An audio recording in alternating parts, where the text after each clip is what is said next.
अस्सलामुअलैकुम। आज हमारा टॉपिक है कार्डियोवास्कुलर सिस्टम।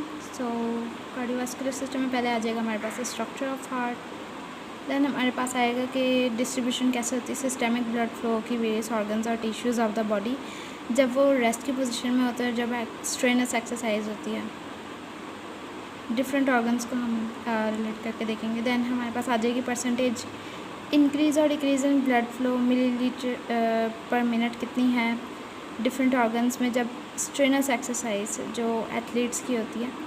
उसके बाद हमने कंक्लूजन्स की तरफ चले जाना है, थॉट क्वेश्चंस और जो है उससे रिलेटेड आयात हैं, और फिर हार्ट और उसकी एनाटमी किस तरह का होता है स्ट्रक्चर, लाइक एनाटमी क्या है हार्ट की। एंड देन हमारे पास आ जाएगा ये कुछ डायग्राम्स हैं जो ट्राइकस्पिड वॉल्व की कंस्ट्रिक्शन और डायलेशन को शो करती हैं। उसके बाद हमारे पास आएगा path of blood flow through the entire cardiovascular system, all the structures within the colour box are located in chest. अब देखें यहाँ पे पूरी एक साइकिल बताई है। इसमें दो पाथवेज अलग कर दी गई हैं, एक सिस्टेमिक और एक पल्मोनरी। ठीक है, फिर हमने देखना है कार्डियक मसल, उसकी स्ट्रक्चर, उसकी एनाटमी की तरफ, उसमें भी मायोफिब्रिल्स होंगे और उसका जो है वो स्केलेटल मसल से कम होगा साइज़। उसके बाद हमारे पास ये कुछ डायग्राम्स हैं और इसमें भी कुछ बेसिक इन्फॉर्मेशन है कि approximately 1% of the cardiac muscle cell do not function in contraction but have specialised features that is essential for the normal heart excitation. के जो हार्ट मसल है उसकी एक्साइटेशन भी तो होनी है, तो उस नॉर्मल हार्ट एक्साइटेशन के लिए कार्डियक मसल सेल्स इम्पॉर्टेंट हैं, सिर्फ 1% वो वाले जो फंक्शन नहीं करते कॉन्ट्रैक्शन ऑफ हार्ट में।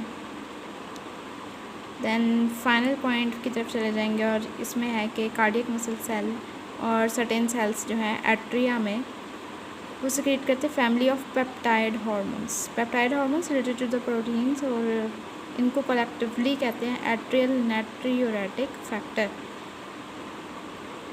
Atrial natriuretic factor. फिर हम जाएंगे कार्डियोवास्कुलर सिस्टम की इनर्वेशंस। इसमें आ जाता है कि पैरासिम्पैथेटिक नर्व फाइबर्स और सिंपैथेटिक नर्व फाइबर्स जो है वो किस तरह से रिलेट करती हैं कार्डियक मसल फाइबर के साथ।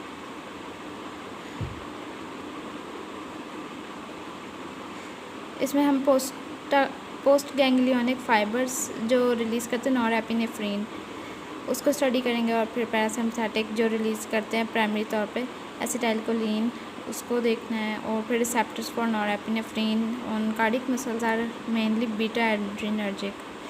जब हमने लंग्स का पढ़ना है तो रेस्पिरेटरी सिस्टम में वो होगा बीटा 2 रिसेप्टर्स, और अगर हम कार्डियक मसल सेल को स्टडी करते हैं तो वो बीटा 1 रिसेप्टर्स हैं। ठीक है, तो receptors for the acetylcholine and are the muscarinic type. फिर हमने जाना है ब्लड सप्लाई कार्डियोवास्कुलर सिस्टम में कैसे होती है।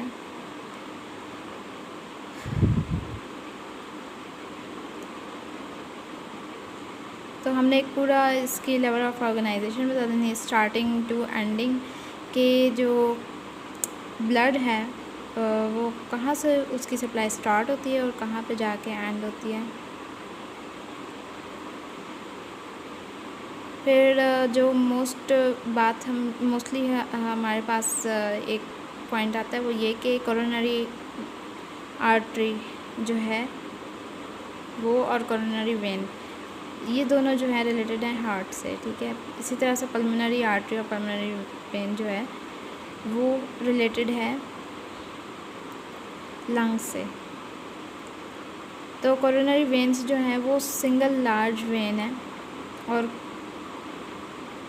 कोरोनरी साइनस जो है वो राइट एट्रियम में जाके ना खाली हो जाता है, वो वहाँ पे जाके ब्लड की ड्रेनेज करते हैं। फिर हमने जाना है conduction system of the heart, कैसे ब्लड में जो है ना कंडक्शन होती है।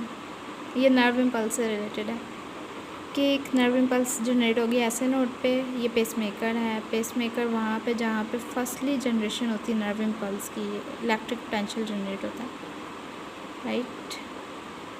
फिर उसकी हमने लेवल ऑफ ऑर्गेनाइजेशन देखनी है, देन आगे कैसे यानी कि कौन से पाथ इंटायर पाथवे देखना है उसका। Sequence of cardiac excitation, the blue color denotes areas that are depolarized. Impulse separate from right atrium to left atrium is via the atrial muscle cells, where the atria contract each other in their shared wall. Atrial excitation अब कह रहे हैं कि SA node से start हुई और AV node पे complete हो गई, ये एट्रियल एक्साइटेशन होगी। जबकि हम वेंट्रिकुलर एक्साइटेशन की बात करें तो ये जो है AV नोड से स्टार्ट हो रही है और SA नोड पे नहीं, सॉरी मिसकॉन्सेप्ट हो गया। देन हमने जाना है cardiac action potentials and excitation of SA node, sinoatrial node. तो यहाँ पे देखें अगर मेम्ब्रेन पोटेंशियल तो ये -70 मिलीवोल्ट फर्स्ट होता है, देन ये जाता है 50 मिलीवोल्ट तक, और फिर इसमें डिपोलराइजेशन होती है, फिर हाइपरपोलराइजेशन और फिर रिपोलराइजेशन होती है। तो ये सारा है कि रिलेटिव मेम्ब्रेन परमेबिलिटी वो, और फिर 1 बाय 1 पढ़ना है। ये सारा एक ओवरव्यू है। The excitation travels from the SA node to both ventricles only through the AV node, therefore drug और disease induced malfunction of the AV node may reduce or completely eliminate the transmission of action potentials from the atria to the ventricles। कि जो excitation होगी वो SA node से start होके दोनों ventricles पे जाएगी थ्रू AV नोड।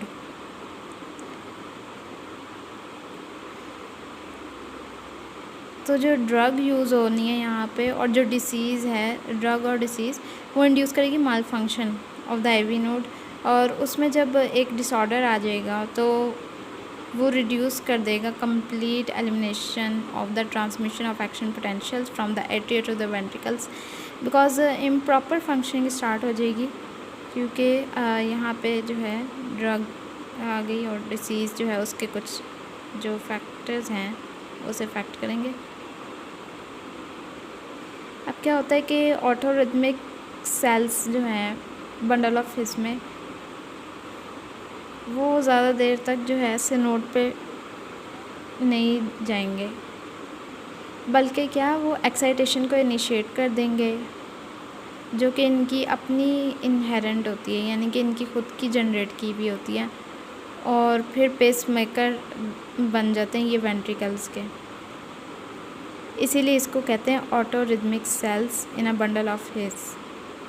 फिर जो रिक्वायर्ड है वो, जो रिक्वायर्ड रेट है इधर वो क्वाइटली स्लो है, जबकि हमने पहले जो पढ़ा है वो काफ़ी यानी कि 70 मिलीवोल्ट से स्टार्ट हो रहा था जो एक्शन पोटेंशियल है। Generally 25 to 40 beats per minute, अब इतना स्लो रेट के 25 to 40 beats per minute just, and it's completely out of synchrony with the atrial contractions which continue at the normal higher rate of the SA node। और ये completely synchronisation से out है, क्योंकि जो atrial contractions हैं जो कि normal rate पे होनी चाहिए थी, अब वो हायर रेट पे हो रही हैं। SA नोड की जो कॉन्ट्रैक्शंस हैं वो हायर रेट पर हो रही हैं दैन द नॉर्मल।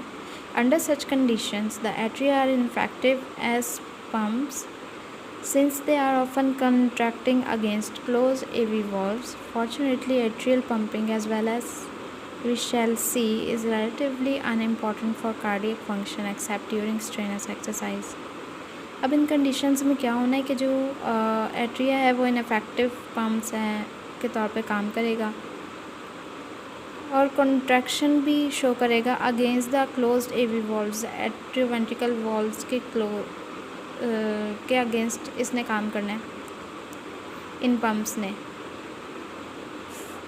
तो एट्रियल पंपिंग जो सी होगी वो हम देखेंगे कि वो अनइम्पॉर्टेंट हो जाएगी कार्डियक फंक्शन के लिए और बस स्ट्रेंथ एक्सरसाइज के दौरान ये हमारे पास कंडीशंस आनी हैं। अब अगर हम बात करें सिवियर एवी कंडक्शन डिसऑर्डर्स, तो उसका करंट ट्रीटमेंट, तो पहले हम देखते हैं कौन से डिसऑर्डर्स हो सकते हैं। एबनॉर्मल रिदम्स हो सकती हैं, या permanent surgical implantation of electrical device, a pacemaker that stimulates the ventricular cells at a normal rate. जो करंट ट्रीटमेंट है ना सिवियर एवी कंडक्शन डिसऑर्डर्स का, जिसमें इम्प्रॉपर कंडक्शन हो रही है, यानी कि दो तरह से, या तो वो जनरेट ही नहीं हो रही तो वो तो पार्ट डेड, ठीक है, और अगर जनरेट हो रही है तो वो 50%, 45%, नॉट परफेक्टली नॉर्मल। तो जब वो उसकी रेशो कम है, वो कम्प्लीटली जनरेट नहीं हो रही, तो इसमें क्या होगा, एबनॉर्मल रिदम्स हो जाएंगी। अब उसका इलाज जो ट्रीटमेंट है, क्योर है, करंट ट्रीटमेंट, वो ये है कि परमानेंट सर्जिकल इम्प्लांटेशन कर दी जाए एक ऐसी इलेक्ट्रिकल डिवाइस की जो पेसमेकर के तौर पे काम करेगी, जो इलेक्ट्रिक इम्पल्स को जनरेट करेगी और स्टिमुलेट करेगी वेंट्रिकुलर सेल्स का रेट नॉर्मल पे। उसके बाद हम ये ग्राफ स्टडी है कि जो relationship between membrane potential changes and contraction in a ventricular muscles है, the refractory period lasts almost as long as the contraction। refractory period जो है तब तक रहना है जब तक contraction होनी है।